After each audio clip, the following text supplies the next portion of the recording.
Pra mim é interessante o seguinte, cara. Sem o Napoleão, a tese do Marx nem existiria, né, velho? Por quê? Já vou pensar nisso. Por quê? É porque assim, desculpa, Marx ou qualquer marxista, mas é que eu li Kripke, velho.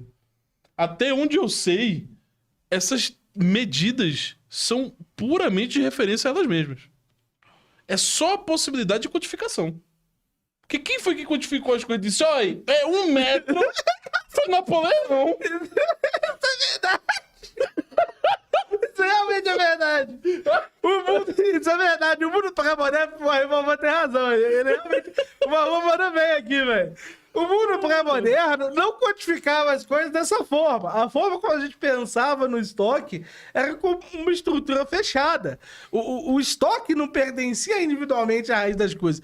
Isso começa justamente na medida do advento do capitalismo, porque há algumas forças que querem padronizar medidas para taxá-las. Então, há um esforço nesse sentido de encontrar esse subproduto comum. Mas, por mais que as quantidades existissem, ou seja, tinha a quantidade 1/4, mas a forma como o mercado tratava essas estruturas era fundamentalmente diferente. Entende? Assim, as pessoas esquecem disso, velho. Foi o Napoleão que chegou e disse, olha, 1 metro é tantos centímetros, velho. Sim. E assim, gente, isso é o que precisa ficar claro pra vocês. Quando vocês estão pensando sobre marxismo, e o problema é que, vamos ser sérios, nós brasileiros somos muito inculturalizados. Então, assim, nos falta cultura. Então, nos falta... Aculturados. E tá vendo? Não sei nem falar isso. Tu vê enquanto inculturado eu sou, que eu sei falar aculturado? Então, veja, nos falta muita noção temporal. Nos falta saber que o Napoleão, por exemplo, foi o cara que sancionou e disse, ó, vai ser tal metro, tal coisa, tal coisa, tal coisa, tal coisa, tal coisa. Foi ele que sancionou isso. Mas veja, tente imaginar antes disso tudo acontecer. Tente imaginar, sei lá, deixa eu pensar aqui... Fala um povo antigo aí, velho, que se relacionou com outros. Chineses Os com... egípcios. Não, chinês se relacionou também com quem? Com Os egípcios. Os egípcios são um povo que... Imagine um chinês se relacionando com o egípcio, a dificuldade que eles iam ter e o Marx ia ter para dizer que eles estavam se relacionando com a terceira coisa. Sim. Porque eles não tinham, necessariamente, as mesmas noções de medidas e até mesmo a mesma noção comunicativa das medidas. Então, a gente usava muito mais o visual como um ponto de referência. Um exemplo muito simples disso é ao que o sal estava se referindo juntamente com a carne para uma terceira coisa. Sim. A minha necessidade era conseguir suplantar uma quantidade de carne específica que eu precisava de uma quantidade de sal específica. E daí vem os erros. Mas você sabia que muita gente diz que essa parada de metrificar nos ajudou muito na eficiência geral? Mas eu não disse que não ajuda. Ajuda porque é comunicação. Então, nos ajuda a precisar o quanto nós precisamos. Afinal de contas, para você se alimentar, você mede lá quantas gramas você precisa, o nutricionista diz para você, você vai lá e come tantas gramas. Mas, lá atrás, as pessoas precisavam trocar, elas trocavam sem necessariamente existir uma medição universal ou geral.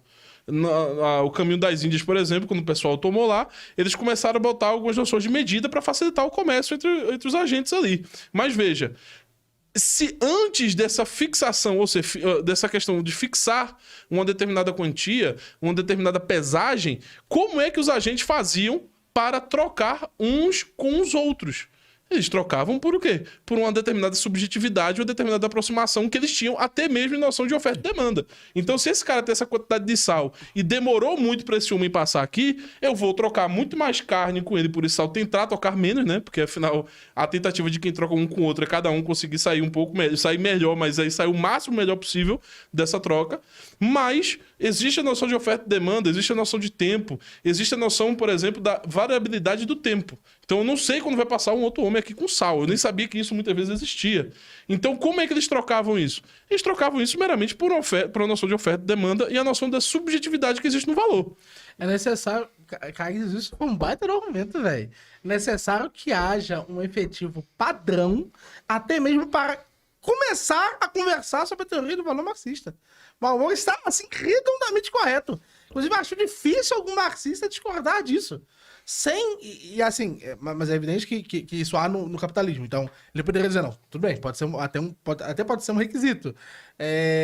Mas como parte do capitalismo, já há uma certa noção de que isso padroniza-se e universaliza-se nisso tudo. Então Napoleão foi o primeiro burguês, né?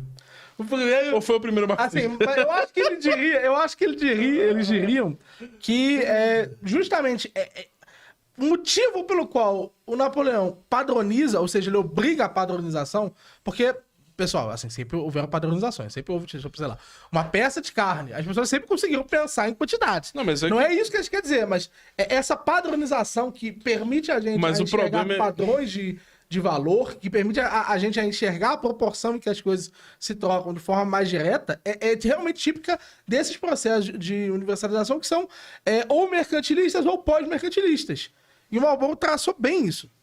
Mas o problema, cara, é que muitas das relações que existiam que não eram extraculturais, ou seja, eram povos que passavam ali, você já tinha uma dificuldade de comunicação com esses povos. Sim. Então era muito mais uma medida de apontar, era muito mais uma quantificação ou uma tentativa de apresentação de quantificação. Mas imagina o processo que ia levar até tu apresentar ao cara uma noção de medida. Porque existiam povos, gente, que eram... não eram tão avançados nessa noção de medida. Então, nômades não tinham muito tempo para pensar sobre matemática, né, também. Então, ou sobre medidas. Então, esses povos nômades que foram, inclusive, um dos, entre muitas aspas, motores para a existência de passar as mercadorias, né, de um lado para o outro, levando determinadas quantidades de mercadoria para outro lugar que não havia sido antes apresentada ou se necessitava, porque muitos povos ficavam parados e tinham os nômades passando. Então as pessoas tinham uma necessidade muito grande de comunicação com os nômades. Então, assim, a medida dessa terceira coisa, o que seria essa terceira coisa para povos que nunca se comunicaram entre eles? Veja que é muito difícil você dizer que existe uma terceira coisa é essa, que... O que é essa terceira coisa para um nômade e essa terceira coisa para o chinês? Sim. Então, assim, já começa do começo uma complicação. Tem uma saída para eles. Eles sempre temem, mas eu não quero saber de saída, não. Mas a saída marxista, geralmente, é uma saída que eu considero muito injusta. A saída marxista é tratar o capitalismo como sendo um processo que começa efetivamente no século XVII, XVIII, como algo relativamente novo.